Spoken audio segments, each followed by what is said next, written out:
ए हाय, काय झालंय? काय तू तोंड पाडून बसलायस? हो हो, तुलाच बोलतेय मी. अरे, मला माहित आहे तुला जे काही डिग्री घ्यायची होती, जे काही ग्रॅज्युएशन कम्प्लीट करायचं होतं, ज्या कोणत्या फील्डमधून तुला शिकायचं होतं ते करून झालंय. तुला जे काही कोर्सेस करायचे होते तेही करून झालंय. आता वेळ आली नोकरी करायची, हो ना? तर तुझी अपेक्षा आहे 20,000, 25,000, 30,000, जी काही तुझी अपेक्षा आहे त्या अपेक्षेप्रमाणे तुला पेमेंट असणारी नोकरी, म्हणजे तुझ्या अपेक्षेप्रमाणे जे काही तुझी अपेक्षा आहे की इतकं इतकं पेमेंट असावं, त्या अपेक्षेप्रमाणे तुला नोकरी मिळत नाहीये. त्यामुळेच तू तोंड पाडून बसलायस ना, हो ना? बरोबर ना?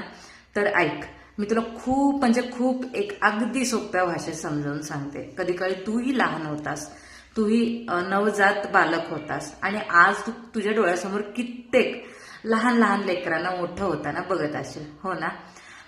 एखादं लेकरू जन्म घेतं तेव्हा ते हळूहळू 3ऱ्या महिन्यात 4थ्या महिन्यात पालतं पडायला शिकतं, रांगायला शिकतं, कशाला तरी पकडून चालायला शिकतं, किती वेळा तरी तोंडावर पडतो. मग नंतर जोरात म्हणजे माझा म्हणण्याचा अर्थ आहे की तुरु तुरु तुरु पडायला लागतो एके दिवशी.